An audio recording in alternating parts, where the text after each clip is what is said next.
कांग्रेस ने वैसे बहुत सारे संसदीय महापाप किए। यूनिफॉर्म सिविल कोड लागू करने की बजाय हिंदू कोड बिल लगा दिया। सुप्रीम कोर्ट का साहबानों पे फैसला आया सबको गुजारा भत्ता मिलना चाहिए, तो बाकायदा उस फैसले को पलट दिया कानून बना के।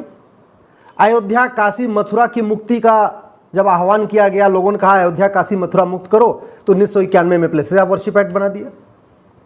हिंदू जैन बौद्ध सिख को आपस में बांटने के लिए और मुस्लिम और क्रिश्चियंस को फायदा पहुंचाने के लिए 1992 में माइनॉरिटी कमीशन एक्ट बना दिया। 1995 में जो सबसे बड़ा पाप किया वो था वक्फ एक्ट, उससे भी पेट नहीं भरा। 2004 में माइनॉरिटी एजुकेशन एक्ट बना दिया। 2010 में देश विरोधी एनजीओज को फंडिंग कराने के लिए एफसीआरए कानून बना दिया। जब राइट टू एजुकेशन एक्ट बना था तो मदरसा और missionary school right to education के दायरे में आते थे। 2012 में कानून बना के मदरसा मिशनरी स्कूल को भी बाहर कर दिया। तो बहुत सारे अनगिनत महापाप किए, लेकिन एक जो सबसे बड़ा महापाप जिसको मैं मानता हूं वो है वक्फ एक्ट। इतना खतरनाक कानून किसी इस्लामिक कंट्री में भी नहीं है।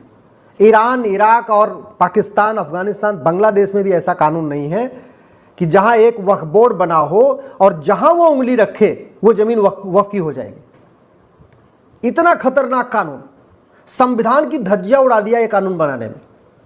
ऐसा वक्फ एक्ट जैसा कानून न हिंदू के लिए है, न जैन के लिए है, न बौद्ध के लिए है, न सिख के लिए है, न पारसी के लिए, न ईसाई के लिए, किसी के लिए नहीं है। केवल एक कम्युनिटी के लिए, मुस्लिम कम्युनिटी के लिए।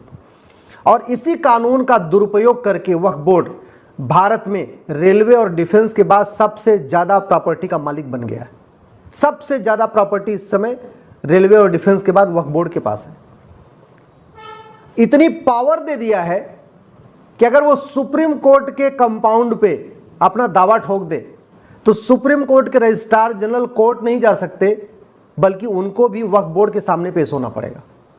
अगर वक्फ बोर्ड राष्ट्रपति भवन का जो मुगल गार्डन था उसको कह दे ये वक्फी प्रॉपर्टी है, तो राष्ट्रपति भवन के अधिकारी कोर्ट नहीं जा सकते उसके नोटिस के खिलाफ, उनको भी वक्फ बोर्ड के सामने पेश होना पड़ेगा। इतना पावरफुल है। इस कानून को मैंने दिल्ली हाई कोर्ट में चैलेंज किया है। केंद्र सरकार ने यह बताया है कि अब पूरे देश में 120 PIL आ चुकी है। इसके लिए मैं इस देश के जागरूक हिंदुओं को धन्यवाद देता हूं। हिंदू का मतलब हिंदू, जैन, बौद्ध, सिख, जिन्होंने भी 120 PIL फाइल किया है। मुझे सबके बारे में नहीं पता किसने किसने PIL फाइल किया, लेकिन जिसने भी कानून के खिलाफ PIL फाइल किया उन सबको मैं धन्यवाद देता हूं कि कम से कम इस घटिया कानून के खिलाफ पूरे देश में 120 पिटीशन आ चुके हैं। दिल्ली हाई कोर्ट ने केंद्र सरकार को 4 सप्ताह का समय दिया है। 7 अक्टूबर को इसकी फाइनल हियरिंग की डेट फिक्स कर दिया है। उन्होंने कहा है आपको जो इस पे स्टेप जवाब दाखिल करना 4 हफ्ते के अंदर जवाब दाखिल कर दीजिए। इस कानून का दुरुपयोग कैसे हो रहा है समझिए आप।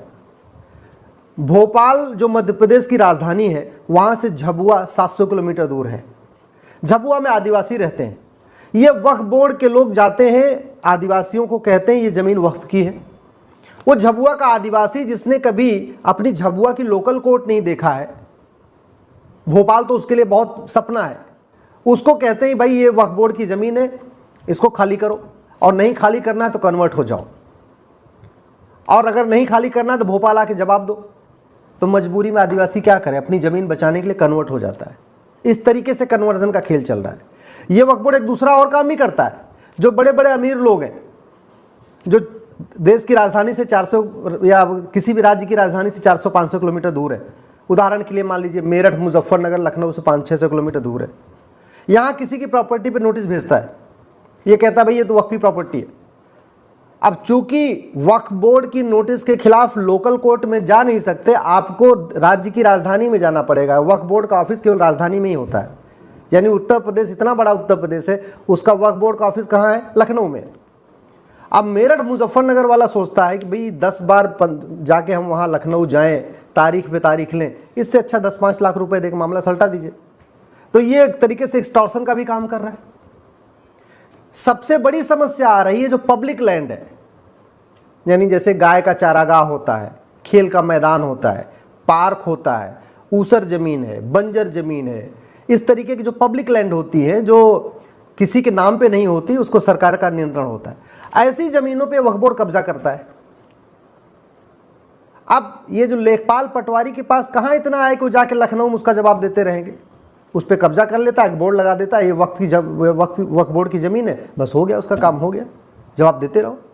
नोटिस भेजने के पहले उसको कोई जांच भी नहीं करना है, इतनी पावर है कि जिसको मन चाहे उसको नोटिस भेज दे। और सबसे बड़ी बात, जो वक्फ बोर्ड में पूरा जो ट्रिब्यूनल, उसका कम्बिनेशन कैसा है, एक सांसद उसमें होगा वो भी मुस्लिम, विधायक होगा वो भी मुस्लिम, एक एडवोकेट होगा वो भी मुस्लिम, एक उसमें स्कॉलर होगा, मुतवल्ली होगा, स्वाभाविक सी बात है मुस्लिम होगा, एक उसमें IAS होगा वो भी मुस्लिम होगा, और एक जुडिशियल मेंबर होगा वो भी मुस्लिम होगा।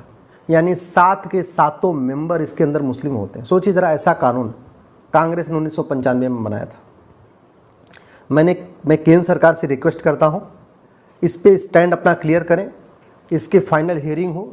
जब ये कानून पर डे हिंदू, जैन, बौद्ध, सिख की ज़मीनों पे कब्जा कर रहा है, इस कानून के ज़रिए एक्सटॉर्शन हो रहा है, इस वक्फ एक्ट कानून का दुरुपयोग करके धर्मांतरण हो रहा है, इस वक्फ बोर्ड कानून के ज़रिए एक तरीके से सरकारी ज़मीनों पे कब्ज़ा हो रहा है। और एक बात और मैं बता दूं, ये वक्फ बोर्ड की ज़मीनों पे घुसपैठी आके रह रहे हैं। ये वक्फ बोर्ड की जो ज़मीनें हैं, उन ज़मीनों को, ये सरकारी ज़मीन को कब्ज़ा कर रहा है और वहाँ पे रोहिंग्या बांग्लादेशियों को बसाता है, ये भी काम हो रहा है।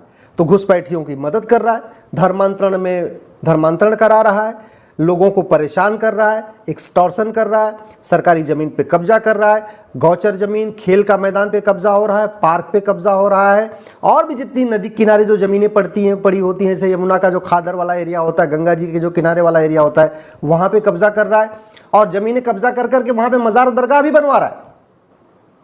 भारत में ये सारा का सारा खेल वक्फ कानून का उपयोग करके हो रहा है, दुरुपयोग करके हो रहा है। और इस कानून को बनाया गया पार्लियामेंट में, इसीलिए कहता हूँ ये संसदीय महापाप है। संसदीय पाप तो है 1991 का प्लेसेस ऑफ वर्शिप एक्ट पाप है, 1992 का जो माइनॉरिटी कमीशन एक्ट है पाप है, FCRA पाप है, 2012 में जो कानून बना के मदरसा मिशनरी स्कूल को बाहर निकाला वो भी पाप है, साहबानों का फैसला बदलने के लिए कानून बनाया वो भी पाप है। लेकिन ये वक्फ एक्ट महापाप है, क्योंकि पूरी तरीके से ये भारत के संविधान की धज्जियां उड़ा रहा है। आर्टिकल 14 जो कहता है equality before law, equal protection of law, उसकी धज्जियां उड़ा रहा है। आर्टिकल 15 कहता है जो लोगों में भेदभाव नहीं करना है, वक्फ एक्ट उसकी धज्जियां उड़ा रहा है। आर्टिकल 16 जो कहता है सबको समान अवसर देना है, वक्फ बोर्ड उसकी धज्जियां उड़ा रहा है। आर्टिकल 21 कह रहा है जो राइट टू लाइफ लिबर्टी, ये वक्फ एक्ट उसकी धज्जियां उड़ा रहा है। तो एक तरीके से ये अपने आप में, अच्छा अगर मान लो ये माइनॉरिटी के नाम पे ये एक मान लो ये दलील ये है कि भाई ठीक है हमने अल्पसंख्यकों के लिए बनाया, तो केवल मुस्लिम ही अल्पसंख्यक हैं क्या भारत में? वक्फ एक्ट जैसा कानून क्रिश्चियंस के लिए नहीं है, वो भी अल्पसंख्यक हैं। वक्फ एक्ट जैसा कानून जैन के लिए नहीं है, वो भी अल्पसंख्यक हैं। बौद्धों के लिए वक्फ एक्ट जैसा कानून नहीं, आखिर बौद्ध भी तो अल्पसंख्यक हैं। सिख भी अल्पसंख्यक हैं, लेकिन उनके पास तो वक्फ एक्ट जैसा कानून नहीं है। केवल एक कम्युनिटी, मुस्लिम कम्युनिटी, जो कि भारत की सेकंड लार्जेस्ट मेजॉरिटी है, माइनॉरिटी है ही नहीं है। पूरी दुनिया में जहाँ जिसकी संख्या 25 करोड़ होती है वो माइनॉरिटी नहीं कहलाता। अरे माइनॉरिटी तो होता है जो लाख, 2 लाख, 5 लाख, 10 लाख, 20 लाख हो, उसको कहते हैं माइनॉरिटी। भारत में मुस्लिम माइनॉरिटी कैसे हो सकते हैं जिनकी आबादी 25 करोड़ के आसपास हो चुकी है? तो इस कानून के खिलाफ आप लोग भी आवाज़ उठाइए, अपने अपने सांसदों और विधायकों से मिलिए। मैं हरनाथ यादव जी को धन्यवाद देता हूं जिन्होंने पार्लियामेंट में इसके खिलाफ एक बिल पेश कर दिया है। लेकिन हरनाथ यादव जी अकेले क्यों पेश करें? भाई भारत में 800 टोटल सांसद हैं लोकसभा राज्यसभा में, सभी सांसदों की ड्यूटी इसके खिलाफ आवाज़ उठाएं, केवल हरनाथ जी का अकेले ड्यूटी थोड़ी है। तो मैं आपसे निवेदन करता हूं, अपने सांसद और विधायक को टैग करके ट्वीट करिए, उनसे मिलिए, उनसे जो संसदीय महापाप हुए हैं, खासतौर पे जो 1995 में वक्फ एक्ट बना, इसके खिलाफ उनको संसद में आवाज़ उठाने के लिए उनसे रिक्वेस्ट करिए।